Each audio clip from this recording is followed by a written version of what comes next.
this episode of China Unscripted.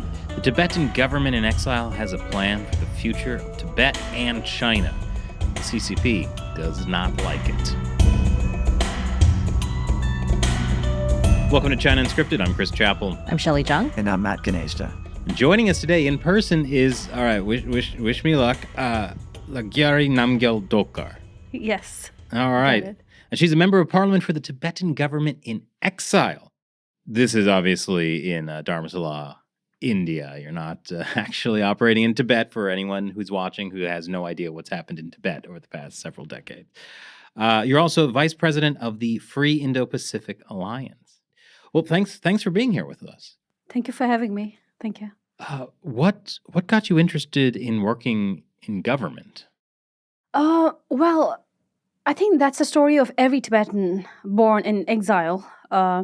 That once you're born, you're told that you are a Tibetan, hence you have a responsibility as a Tibetan.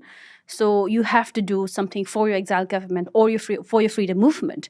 So for me, I wasn't particularly interested in politics for sure. But the fact that my family, particularly my late father, was a former political prisoner, I was very focused on the Tibetan freedom movement, and that actually got me into politics. Because I felt that the exile establishment, we needed to focus more on Tibetan freedom movement, particularly the Tibetan independence movement, Rangzin movement.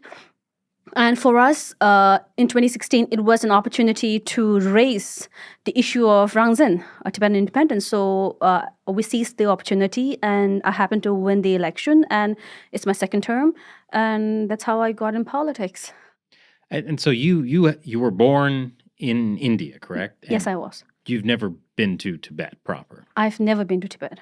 So there is a weird situation right now where the only person in this room who has been to Tibet is Matt. Oh, wow. I didn't think about it that way until you just said that. Yeah. I mean, that's awful that you as a true. Tibetan with this identity can't go back. It's sad. It's heartbreaking in a way, because there's not a single moment when I do not want to go back to our fatherland, Tibet.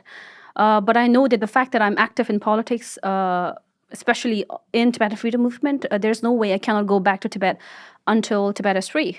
So here I go.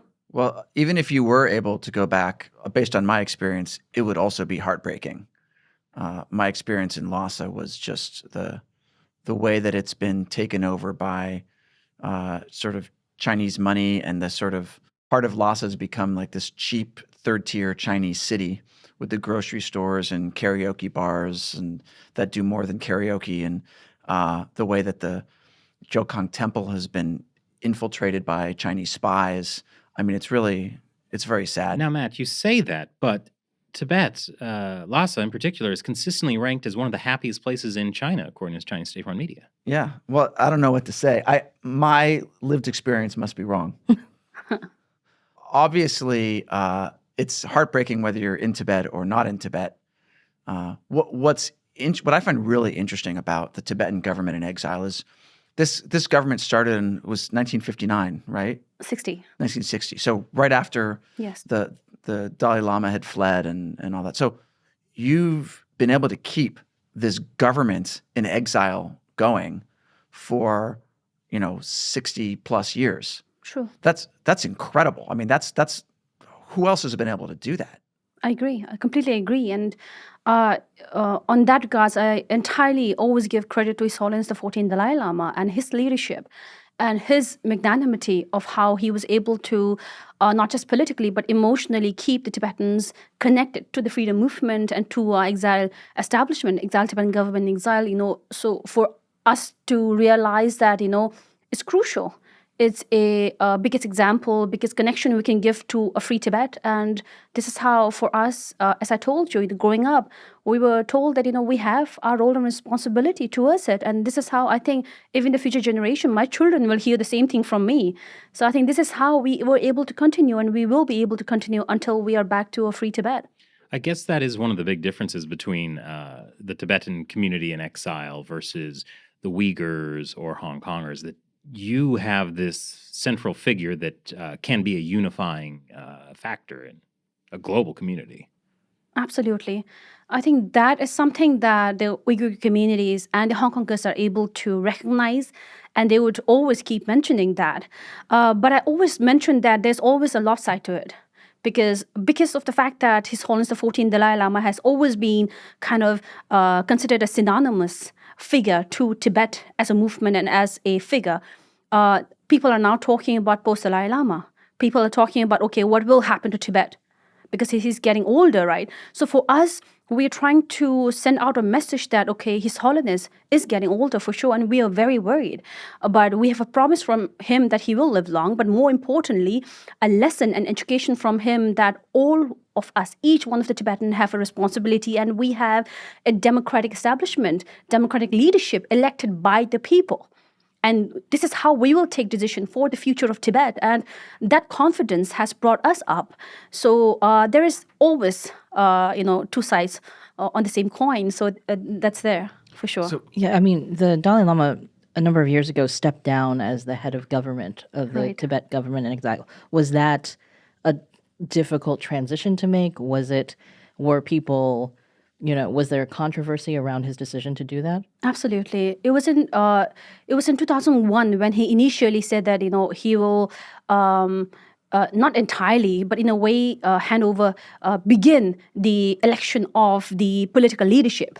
So that was a big transition in itself. But in 2011, after the election of the former Sikyong, who stood for the election as Kalun Thepa, when His Holiness announced that he will be political leader, it was a big, shock for many people. They were stunned. They were uncomfortable because our community had been very in this comfort zone that, His Holiness the 14th Dalai Lama is there. And for us to believe that he is a symbolic gesture or sign of the Lord Avalokiteshvara. So, this is faith always kept us together, right? So the fact that he has informed the people that, no, he will step down from his political role, and it will be one of us, like common people, will head the political movement.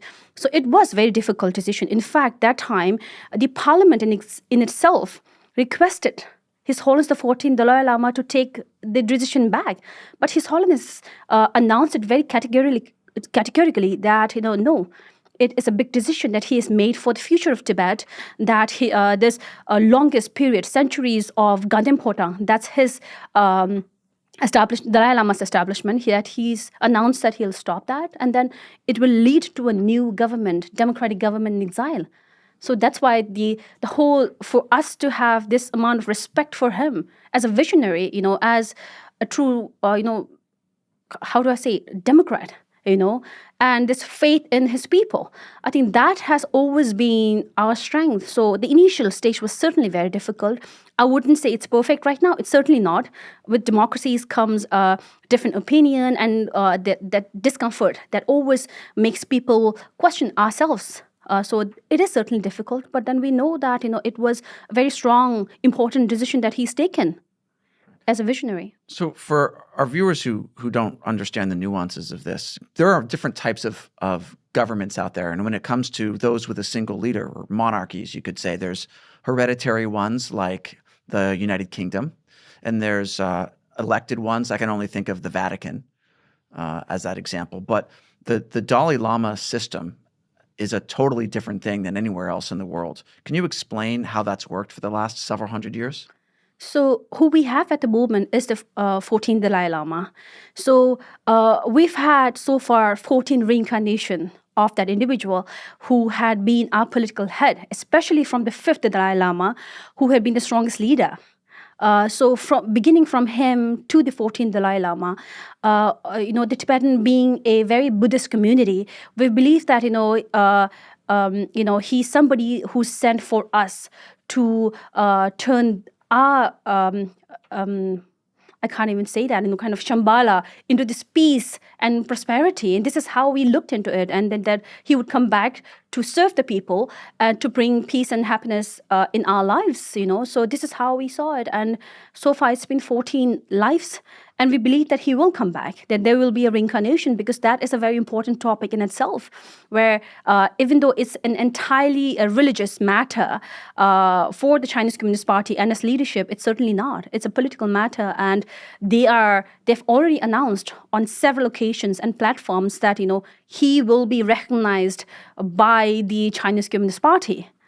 So this atheist government is more than happy to elect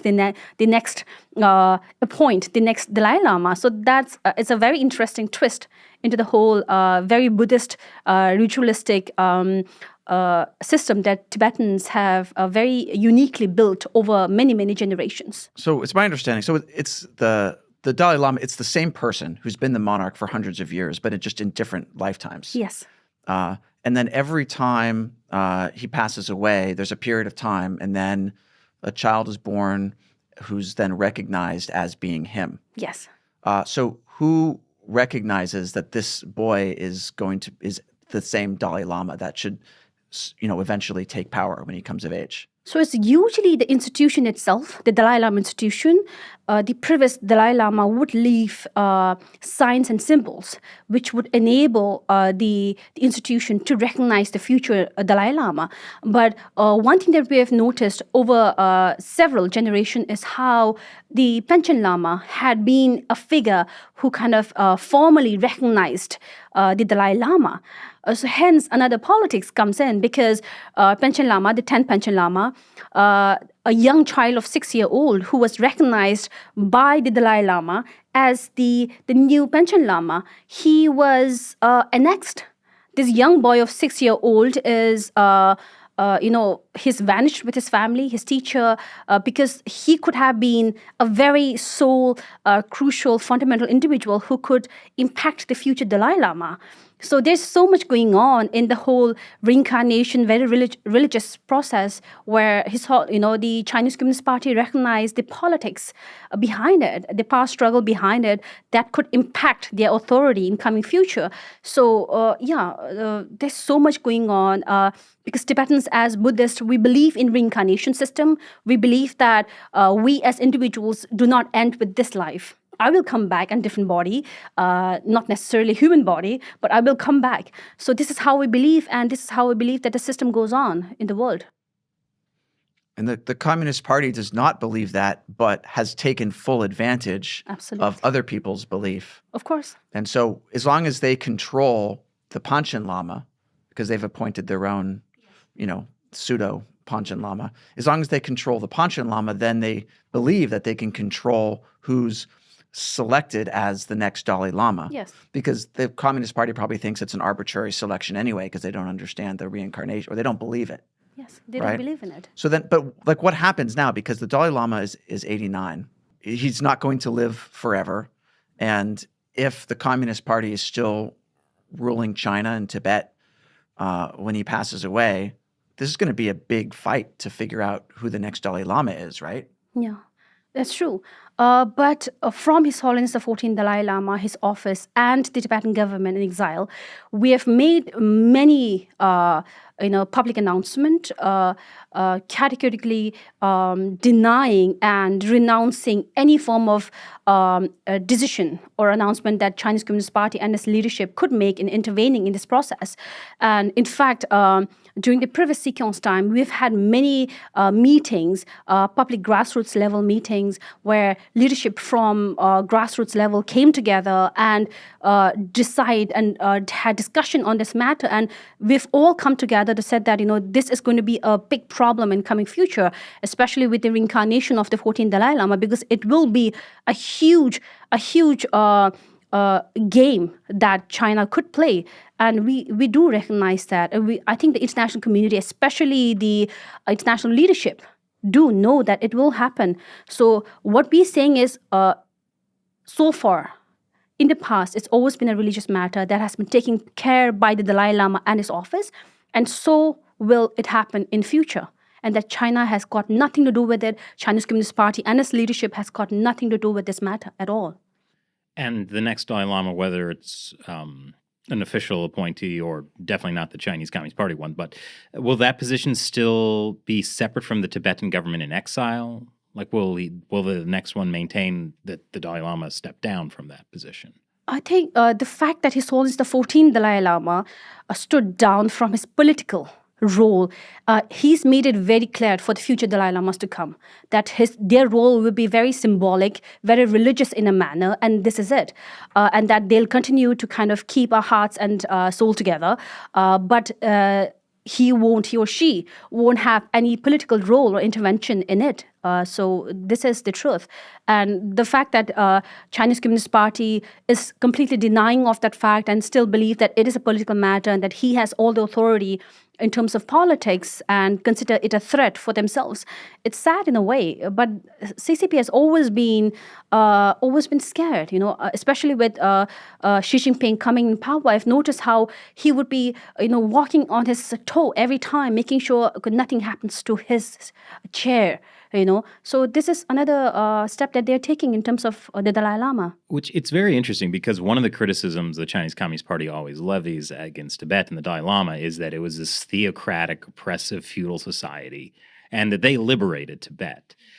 Now the Dalai Lama has stepped down from his political authority, but the CCP doesn't like that because they want the Dalai Lama to have that political and religious authority, so the person they put in charge would be the theocratic, oppressive leader that they've always accused the Dalai Lama of being. Yeah, perhaps another puppet, like their own recognized Panchen Lama. So this is something that they would prefer, unlike a elected leadership that would not agree with them at all. So this is a much more comfortable position for them than a puppet future Dalai Lama that they would recognize. Well, so I guess this goes to a bigger question of, like, what is a government in exile? Back when I was in high school, some of my friends and I decided if we declared ourselves the Brazilian government in exile, we would be the Brazilian government in exile as soon as the Brazilian government rejects it. And so... That was what you were doing in high school? Yes. Okay. That and musical theater. Many things. But so as far as I'm concerned, I am still part of the Brazilian government in exile. But so what does a real government in exile actually do? I'm sure you're not levying... Or do you do taxes? I don't know what. So the Tibetan government in exile began with actual political head of that time of the free and independent Tibet coming in exile, and along with him escorted by the leadership under him, followed by a chunk of his people. So I don't think it would be something like you have done in the past. So we've had our political leadership who's come in exile and recognized that, the treaty that we have had with China in past, he completely repudiates that, and that he will begin the Tibetan government in exile. So it is actually a continuation of the same government that was in the independent Tibet.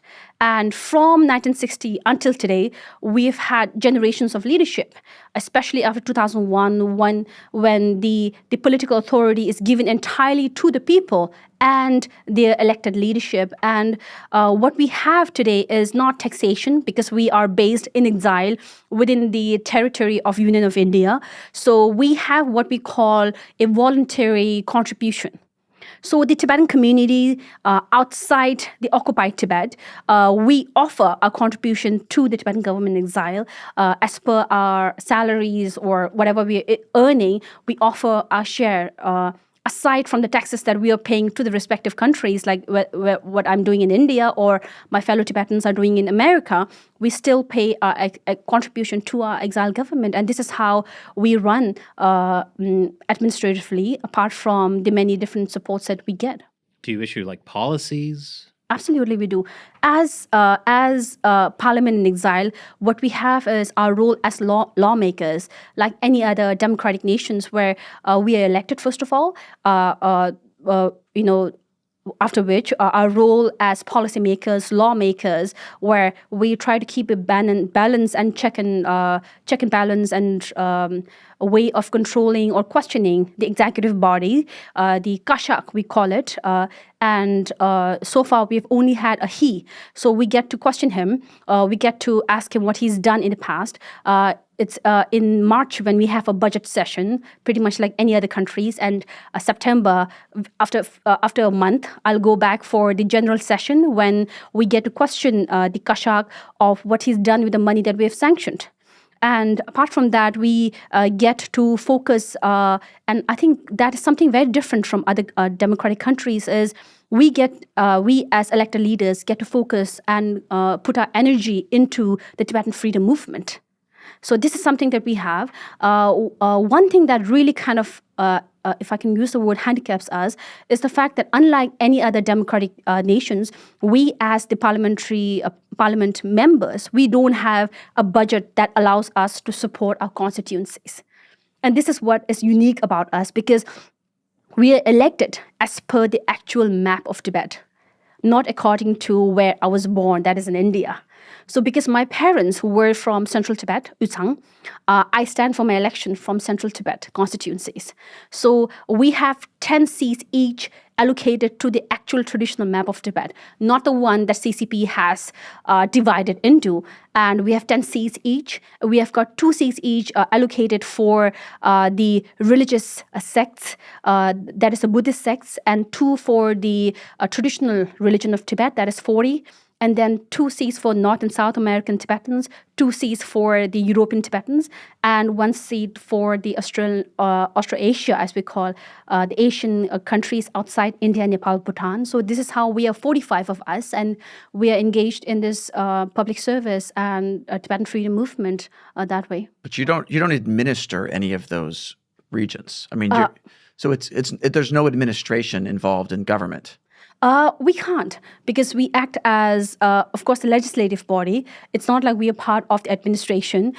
It's the Kashak, the cabinet body, who are in charge of the actual department work. And we are the ones questioning them. We are the ones with different, we can't call it a department, but we are one with different sections. Like right now, I'm in the public accounts section, where we follow up on all the accounting that we have done, auditing that we have done of the exile government, and we get to have follow-up questions in terms of the work or the money spending or the responsibilities that could have been mishapped on the grassroots level. So we get to question the establishment, the executive body that way. So I'm really beginning to feel like my Brazilian government in exile was illegitimate. But you ran on something to get elected, right?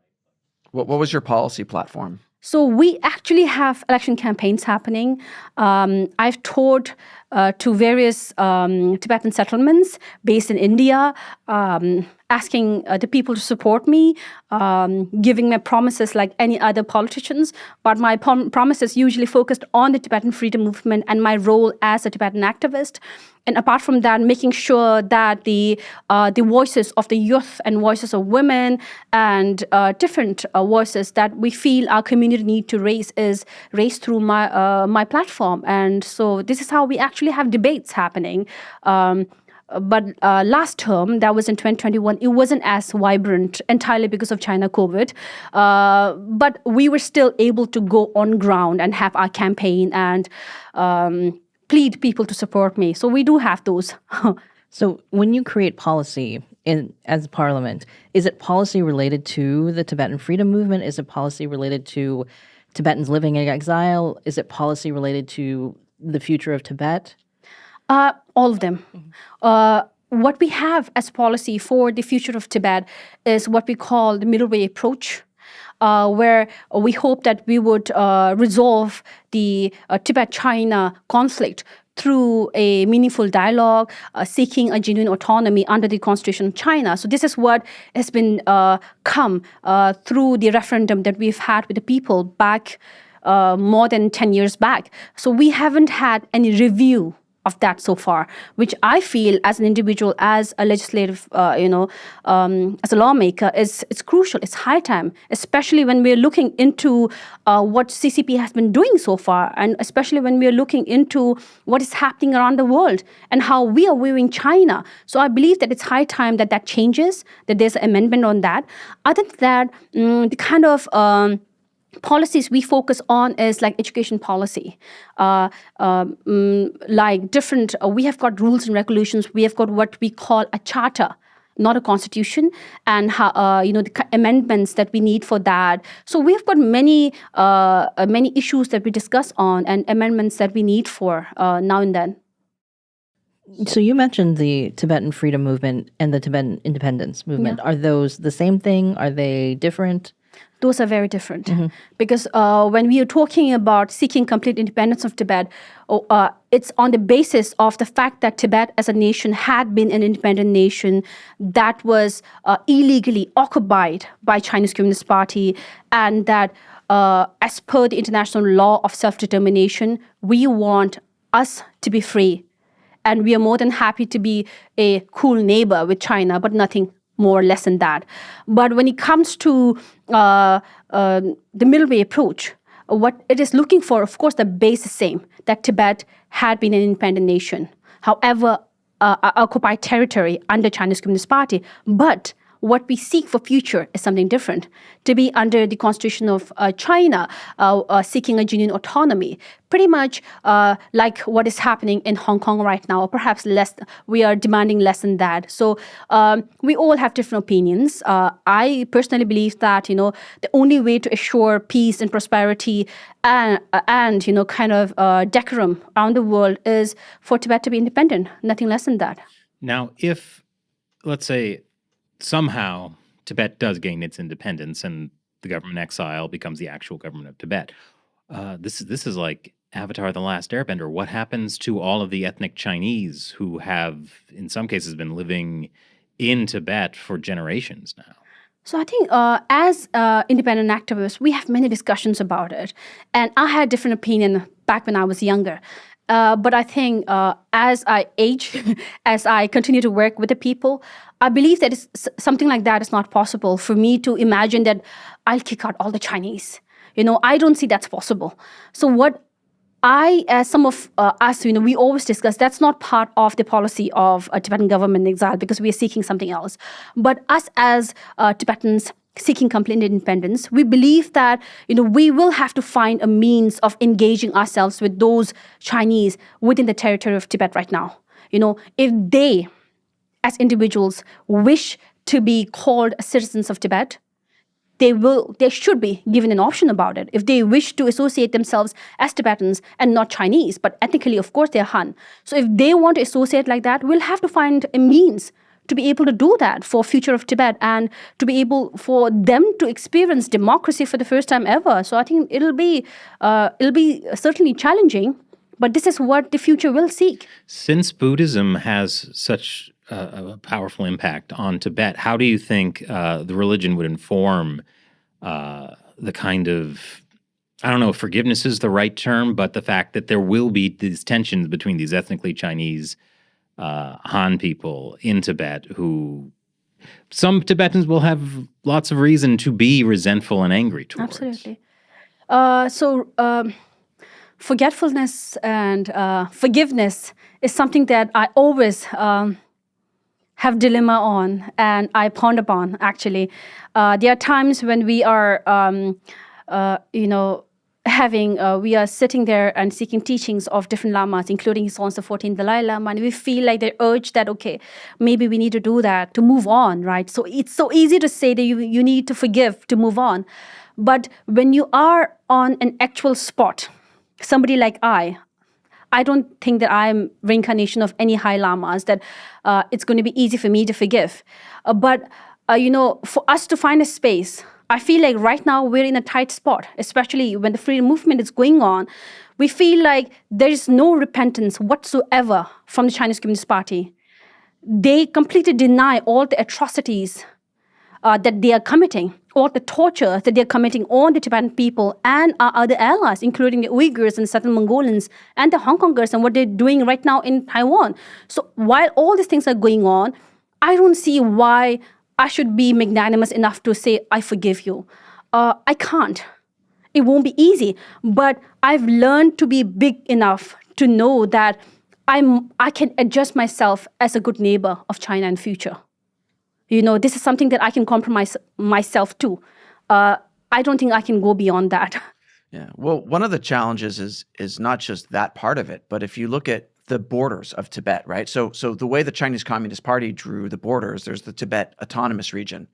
But historical Tibet and the populations of Tibetans living under the PRC, like probably half the Tibetan population that's in China is on like the Tibetan plateau that's part of, it's like Gansu province, Qinghai, Sichuan, and Yunnan province, right? Like that's not within the borders of the Tibet Autonomous Region.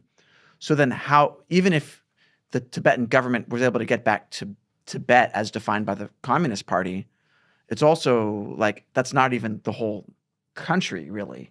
So there's going to be like border wars over. Yeah. So if I interject to that, what we are seeking as Chinese autonomy is the actual Tibet. That's the entire Tibetan plateau that consists of all the 3 traditional regions of Tibet, which today is the so-called Tibetan Autonomous Region, Gansu, Yunnan, Sichuan. So all these regions. So it's not just the so-called Tibet Autonomous Region. It's the entire Tibet, the actual Tibet. And I think that is where, from the CCP side, the problem begins. They want us every time to, first of all, accept that Tibet had been part of China, right? And when we, after that, to accept that that's the only Tibet.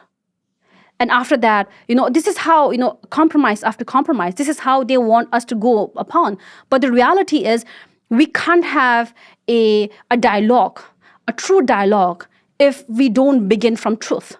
So I think this is where I have my questions and doubts about the middle way approach, because we have had many dialogues with our counterparts, but have we have any concrete result out of it? We haven't had. It's just the faith from our side, which is entirely because of His Holiness the 14th Dalai Lama, who believes that, there can be a result out of it because of who he is. He chose to believe in, even our enemy.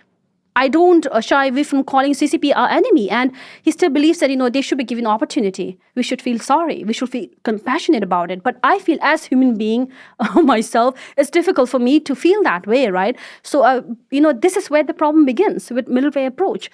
Because we'll have to shun the reality, past reality of Tibet and accept that Tibet is part of China. No. If we don't, they won't have dialogue with us. So how do we have dialogue with Chinese Communist Party and its leadership? So that's where I start having doubt about the middle way approach. Yeah, well, I mean, we got to have some compassion for Xi Jinping. Think about what a difficult life he lives. He doesn't trust anyone. He has to constantly purge his friends from the Communist Party and put them in prison. And I mean, he was sent to the countryside, so I would say he actually has not had a very fun life. Probably not. Well, my question is about the CCP has all these lies about Tibet, right? And one of the things that they've said is that Tibet was never its own country. And they go back to the Yuan dynasty. 13th century. Right. So in the 13th century, the Chinese government, which was actually the Mongolians who had invaded under Genghis Khan, but those maps from what I've seen, what they've said is that those included Tibet, and there was some marriage there that solidified this. So, and then since then, Tibet has always been part of Chinese territory since ancient times. Well, ironically, during the Yuan dynasty, China itself was under occupation. So the dynasty at that time decided to settle in China. But the Chinese were themselves occupied. And Tibet as a nation, we had our own share of occupation under Mongolia, but we were freed after that. China was not freed. They were under the occupation. And right now, the irony lies in the fact that they choose to, at least for now, accept the Mongolian leaders as Chinese, to claim that from the 13th century Yuan dynasty, and they also wouldn't stop quoting the Qing dynasty as well, and say that even in the 17th century of Qing dynasty, Tibet was part of China. No, it was not. They were not Chinese themselves, So I think this is very CCP, where manipulation and a very, propaganda that benefits them, they always tend to use that. And even so-called scholars, of CCP, their mouthpiece, they choose to quote Yuan dynasty and 13th century. Well, it's completely made up. And I always say that, on that cases, it's like Australia claiming over New Zealand just because, Britain rule over both of them. It does not make sense when you were both occupied that time. So for me, it just does not make sense. But apparently their propaganda is able to manipulate a huge portion of the population around the world. I think it's maybe you should have a conversation with the Southern Mongolians that, you go back to the Yuan dynasty maps and then you guys take historical Tibet and then they can take the rest of China under the CCP's own logic, right? Yeah. Well, that's why you don't have debates with communists. The Manchus can do the same thing about the 17th century itself again, right? Well, there's not a lot they of Manchus left. I know, because they ruled over China again in 17th century. And, CCP also called the Manchu dynasty of Qing. So, But did the Manchus administer Tibet? it was relatively for a short time. But then again, considering the fact that it was also a very Buddhist nation and Tibet being a Buddhist nation, they decided that, okay, you can be free again. So I think we were able to free ourselves entirely because of Buddhism, but not China. Just that they had a change of government, but it was the same, colonizers from outside that ruled over China. So we have never had a Han Chinese ruler who ruled over Tibet. So in the Ming Dynasty, it was not at all under Chinese Absolutely rule? not. Absolutely not. Okay. They hadn't ruled Tibet. That's why they are choosing to quote the Yuan and Qing dynasty. Ironically, they are both not Chinese. They're both outsiders. I also noticed there's this propaganda going on now in Chinese state-run media where they, in English, have stopped using the word Tibet. Oh, yes. Like they just say Xizang, which is the Chinese word for Tibet, anytime they have to talk about Tibet in English language state-run media. So it's almost like they're not just erasing historical Tibet and saying Tibet autonomous region. It's like now it's not even Tibet anymore. It's just Xizang. Yeah. And they're actually using that. We've seen actually different medias, even in India, use Xizang. It's strange because China is doing same thing to some of the regions of India where they claim that it's part of China. And they have, again, completely changed it to a name that China associates it with. So, yes, China never fails through its propaganda to use different medium, including media, to spread out that kind of fake information. I guess I have another question about the future of Tibet. Should it gain autonomy or the Chinese Communist Party disappears? This will involve a lot of, one, the Tibetan government in exile moving back, as well as probably Tibetans from all over the world, people who maybe have never actually been to Tibet. Like myself. Like yourself.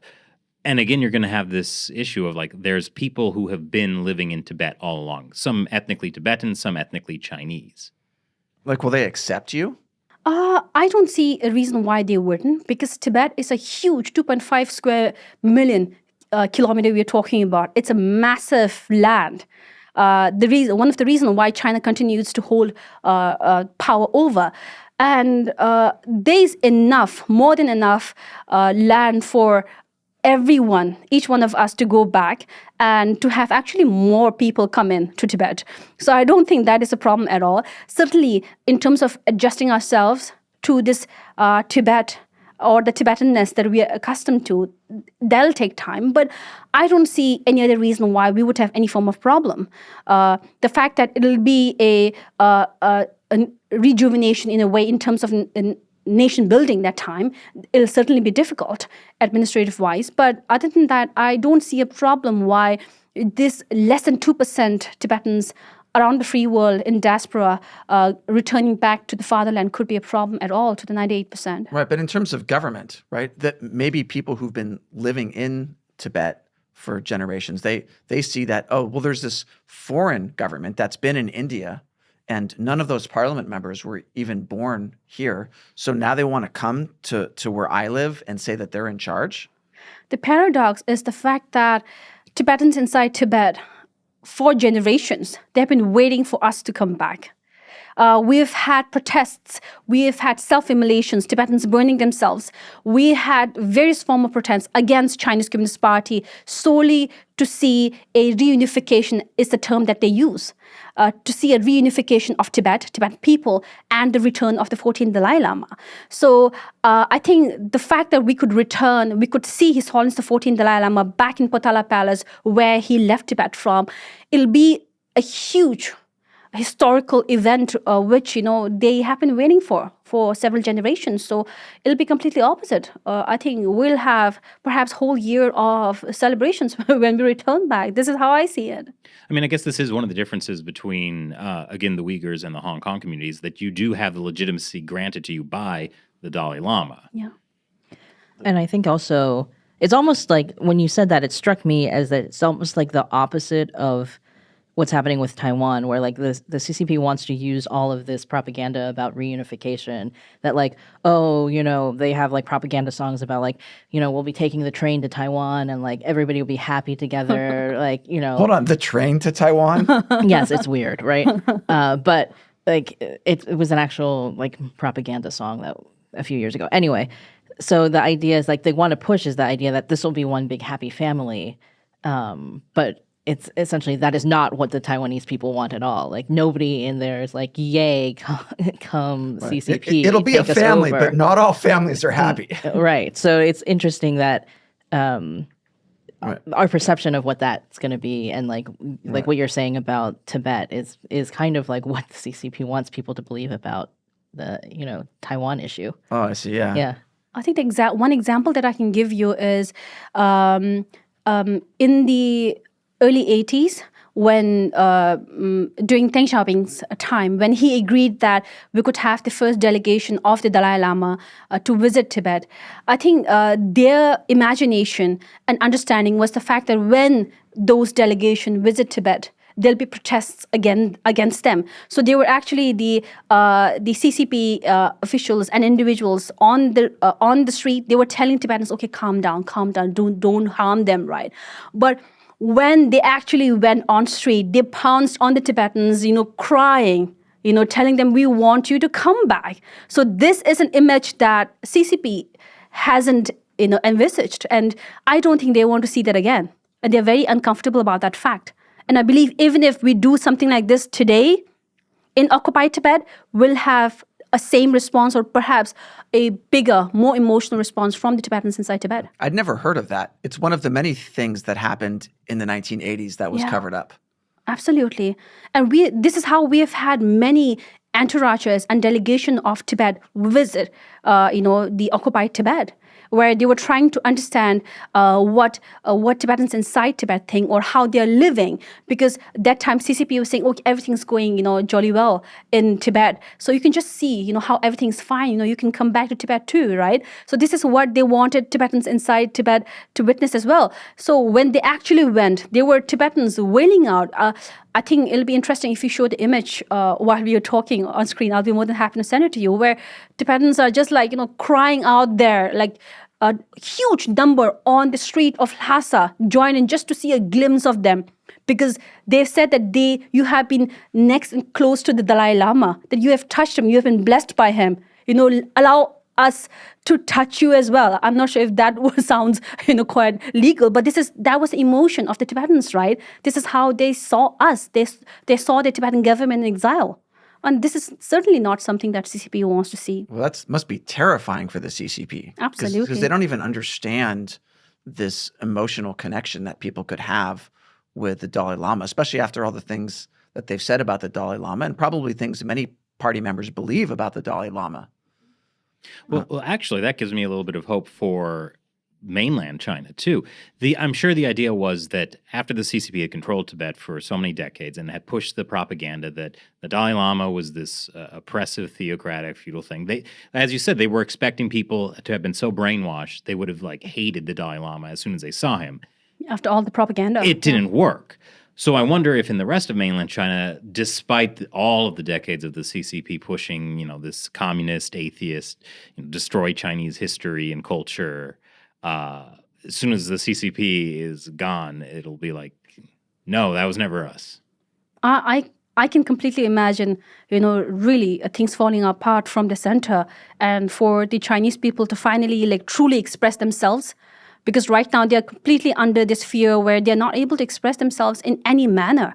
They can't right now, So I can't imagine how after China is actually free from CCP, how the people will come out, because we saw a spurt of that in Tiananmen, and we haven't seen anything like that after it, because, CCP had learned how to control that through its military power. So they have, that's why being so careful, spending all the money way more internally within its territory than outside, right? So this is exactly why. It was not just in the occupied territories of Tibet or Uyghur, East Turkestan or Southern Mongolia, but within mainland China as well. It's entirely because of that. Right. Well, there's the white paper protests that caused the end of zero COVID. Well, did they cause the end of zero COVID? Well, it was a chicken and the egg thing there. Oh, but so, we're talking about all these different people in China, and one of the things that you are also involved in, besides being a member of parliament, is the Free Indo-Pacific Alliance. So can you tell us a bit about that and what this group does? It is one of the vision of the allies, where we have the activists from Tibet, East Turkestan, Southern Mongolia, Hong Kong, and Taiwan come together, and also other nations facing the hegemony of China coming together, offering solidarity to each other, and going closer to our vision of free nations.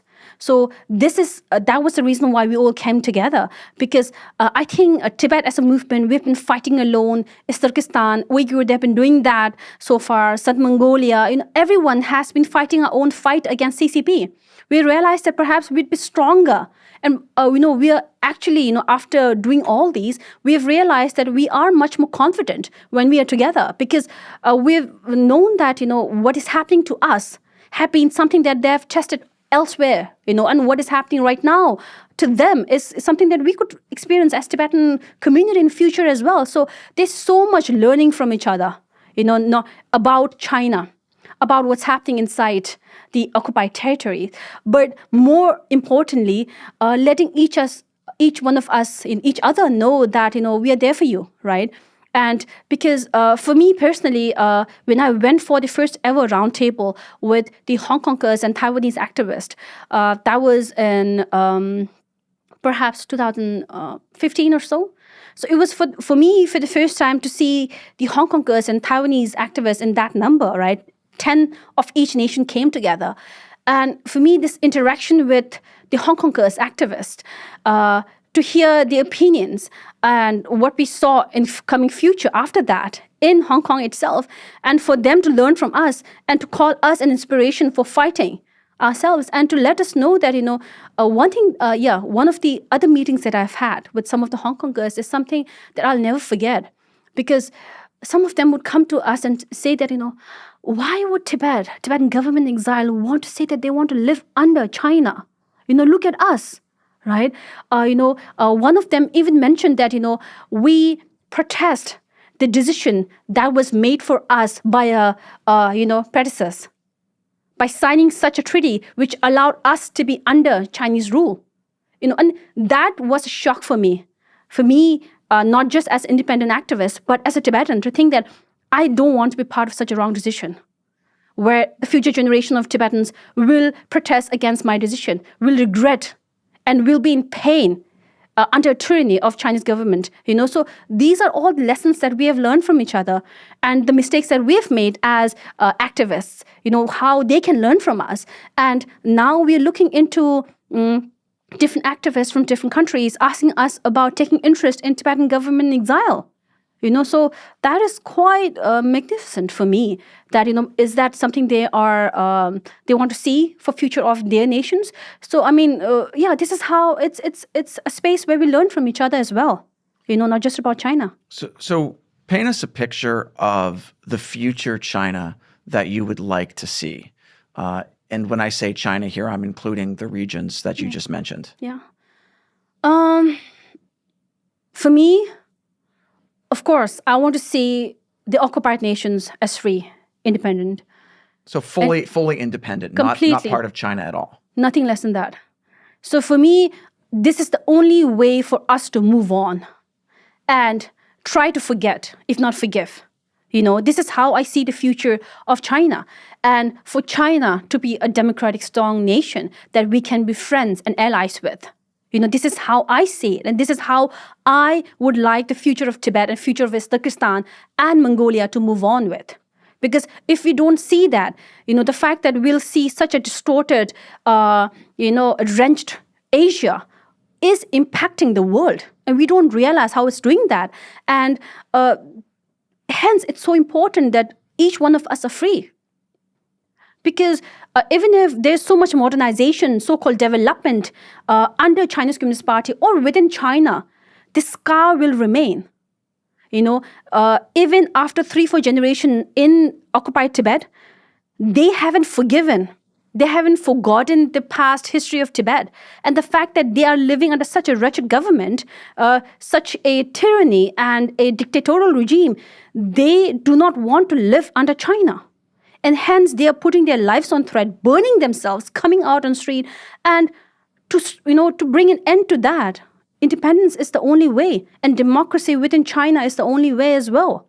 So essentially, when Tibet becomes its own independent country, and one of the things that the Communist Party has said is, well, we've brought all this economic development to Tibet. We've increased the GDP. They have people who formerly were herders, and they come to Lhasa, and they work in factories, and they contribute to GDP. But in this future where Tibet is free and independent and administered by your government, like, what does Tibet look like? Do you have a plan for the economy? Like, it's a landlocked nation that, you have natural resources, industry. Like, how do you make this a viable country that's not just living in abject poverty? I don't think Tibet in the past lived in poverty. This is how China wants to project Tibet as in the past. How I see Tibet is a nation on top of plateau, the highest roof of the world right now. And that actually means that it's filled with natural resources that China has been building its business empire on. Like what? Like what natural everything, resources? Whether it's gold, copper, everything they need for the industry right now, whether it's the mechanical industry and the each one of the stuff that we have, the phones, everything that we have, each one of those material that we need from, they're all extracted from the land of Tibet. And I believe that once China is actually out of Tibet, those are ours. And I think we'll be more than capable of getting support from different countries in terms of human resources, mines, to help build this new nation. I don't see a problem in that because in the past, I wouldn't call that problem.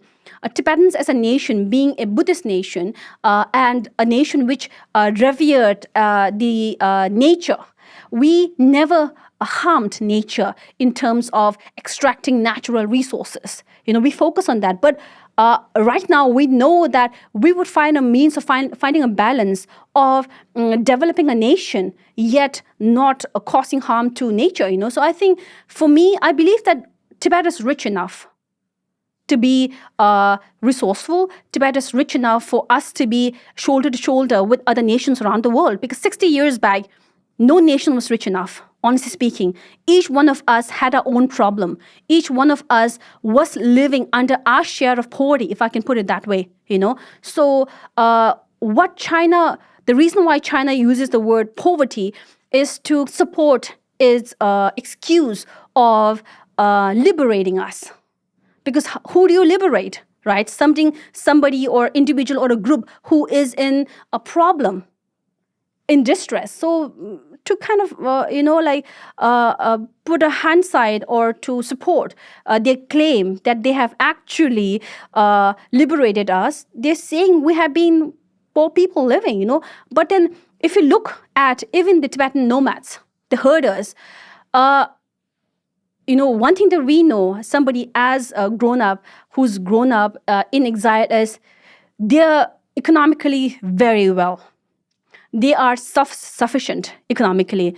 So I don't think they need any sort of intervention from the Chinese Communist Party for them to be economically free. So it's just one of those image that we have that if you're a farmer, if you're a nomad, you're poor. No, that's not a fact. And that has been the case with Tibet. So I see it's better for Tibet that we are independent. We'll be financially way better. And perhaps then China would want to shake hands with us because they will continue to need us once we're free. What do you see as the relationship between the future Tibet and India? I believe that the fact that government of India had been a nation that accepted us with the warmest regards and hospitality will lead to a very strong friendship. Hence, ensuring that Tibet and India has the strongest and strongest friendship, unlike what is happening right now at Indo-Tibet border. So I think that will certainly impact the relation that will be offered around the region. So I'm sure this is something that government of India would also like for the future of its own nation and its own sovereignty and security as well. So that is the truth. So I'm sure that we'll have a very prosperous and colorful relation with India once Tibet is free. When we talk about a free Tibet, I remember, because I grew up in the 90s, there was all these, like Free Tibet was cool, right? The Beastie Boys and a bunch of other bands put on these Free Tibet concerts across the United States, across the world. And it was cool to, be like, wear a Free Tibet t-shirt and all that. At some point in the early 2000s, that all just kind of died away. Why do you think that happened? Well, there are many reasons. That was impacted by the fact that at that time, His Holiness the 14th Dalai Lama had got his Nobel Peace Prize. Tibet as a nation and what we had to offer as a community in terms of Buddhism and our topic of peace was something that was really touching the hearts of many. And the fact that we also saw a serious revolution protest in occupied Tibet, apart from Tiananmen massacre. So all of these really impacted the geopolitical scenario, even within the grassroots level, So this is what we saw at that time. But sadly, the fact that the way the developed nation looked at China changed. They've realized that maybe this wrong hope, the delusion that they were living under, that if they want to change this dictatorial empire, they will have to offer democracy to them. That perhaps they'll actually be democratic nations, perhaps they'll actually be lenient, and so this is what they were hoping. Right, if you give them trillions of dollars, then maybe they'll become democratic and not use that, for example, to build their military. I hope that works, but that was the hope. That was a delusion that the world lived in. In fact, even America lived in that delusion, India too. So, but we never saw the change. It brought an opposite effect, and that really impacted the Tibet freedom movement. When the world started compromising with CCP, that impacted the Tibet movement. But that was a wrong decision. And I think especially now, when China is actually turning into this horrendous colonial empire, aggressing different countries, including India and, Black Sea, everywhere. We're looking into the state of Taiwan Strait everywhere. They've realized, they won't stop. And we saw China COVID, and it was beyond territory. They spread across the world. It impacted each one of us. We don't have one family member who hasn't died because of COVID. And we know where it came from. It was not something natural. We believe that it was actually built by CCP.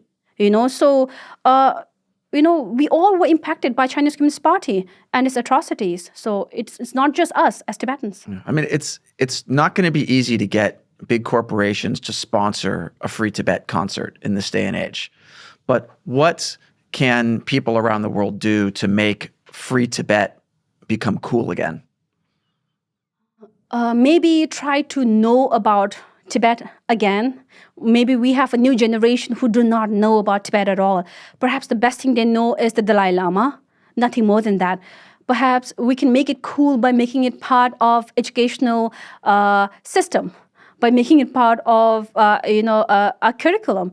putting it in our books and for us to actually study Tibet, to know that it is actually cool to be part of a movement that stands with the truth, that stands against occupiers.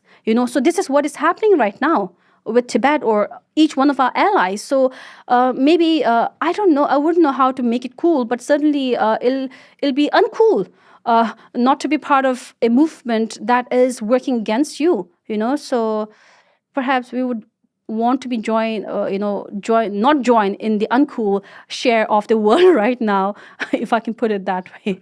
Well, I mean, I don't know how to make anything cool. That's why I asked. You guys have any ideas? The Beastie Boys should do another free Tibet concert. I don't know why they stopped. They really let the beat drop. Okay. Well, I'm sure that was very cool to all of our Gen Z Yes. audience. Yes, we are one of the cools. Maybe some other K-pop singers or groups to join us. If they didn't have horrible ties to China.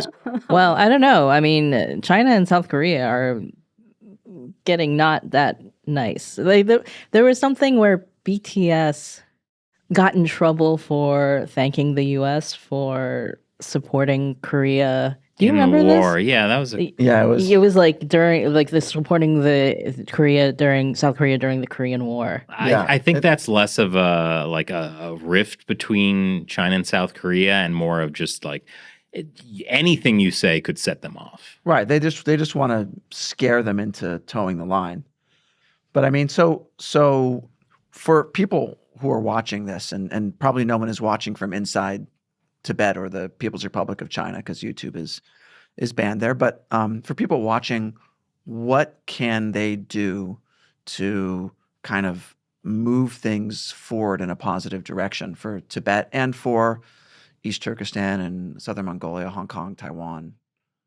Maybe begin by, of course, studying about the movement, first of all. Secondly, I would say associate yourselves with the organizations that is working on all these causes. Like when it comes to Tibet, we have like Tibetan Youth Congress, we have Students for Free Tibet, we have got many organizations working for the cause. Same with East Turkestan and Southern Mongolia, So perhaps go to them, reach out to them, or join the protests that we have.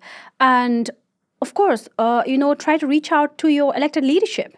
Let them know that this cause matters to you and that we want you to join different policies that your government, respective government, is coming out with, and for your lawmakers to join and sign them along with them, because we have recently seen Resolve Tibet Act being amended and being turned into a law here in America. So, it's entirely because not just the Tibetan American communities, it's the Tibet supporters who joined in hand with the Tibetans, and they were able to lobby it to the elected leadership for them to, render support to, Resolve Tibet Act. What was that act? I would say that it's one of the very important acts that we have ever seen being passed in any parliament around the world, entirely because of the content of this act, which recognizes where the Congress, U.S. Congress recognizes Tibet as an independent nation in past, and that we have the right to self-determination for our future, that China as a nation is a threat which is forming and pushing in with lots of disinformation affecting the various movements. So we have contents like that, and we also have this right demarcation of actual Tibet within this, act. So I believe that those are very important matter that was collected and passed, by bipartisan support. So that was very important for us. I mean, it slightly changed when the president signed it with an extra clause with a different matter, saying that, Tibet is part of China, despite the fact that, we are, recognizing and offering our support to Tibetans in preserving our culture, language, and everything. But it was slightly disheartening as a Tibetan to see that such an important act of challenging and handling the disinformation of CCP was handled with another disinformation that Tibet is part of China. So that was disheartening. But the fact that this act was had become an important document for the U.S. Congress, is huge for us. And we want to see that implemented and passed in various other democracies around the world. So I believe that's an important act that we have seen in the United States. And we know that the allies of the United States in European countries, everywhere, in Asia as well, they do look at what is happening in the US. So that was remarkable for us. So with all this talk about having these different nations again, Tibet and East Turkestan and so on, and you mentioned the only way for that to really happen is for China to be a democracy, which is not going to happen under the Chinese Communist Party. So essentially, the Chinese Communist Party needs to be ended or overthrown for this to happen. Completely. How are you planning to overthrow the Communist Party? I believe the word you're looking for is free China. True. How do we free China? So I think I would not say that we have got a concrete plan, but we know a roadmap which consists of all of us, all of our allies working together and reaching out to the citizens of the world, letting them know that what is happening within China, within its occupied territories, impacting them as well. So we need everyone's support to work on this together and to see that, actually center falls apart from, in China. And what we're looking into is it's not just the allies of the occupied territory. We have many Chinese dissidents seeking democracy for their own country, on their people, because they have known and seen how the leadership of Chinese Communist Party have acted and how what is happening under Xi Jinping, and then he'll probably be the leader forever until he dies, and he's been doing that with the amendments that he's bringing in the constitution of this China. So with all these things happening, the roadmap that I see is for us to continue to, work on this. I can't say that it'll happen in 10 years, it'll happen in 20 years, but we never know. We could see it, it could happen, So I think it's important that we are prepared. We know what we want to do when it actually happens, because the freedom movements around the world, independence that nations have attained, even in India, it wasn't planned. The people continue to work on what they should be doing. And when the time was right, when the geopolitical situation was right, they got the independence. They got the freedom that they deserved. So we can't say it'll happen in 10 years, but we're hopeful. And then we're working really hard on that.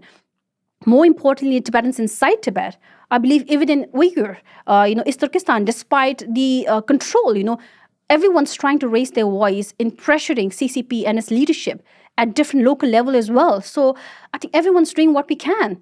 So this is something that we should continue to do. And for me personally, I'm doing that because, I truly believe that the movement should not stop with one generation. My late father, he was a political prisoner.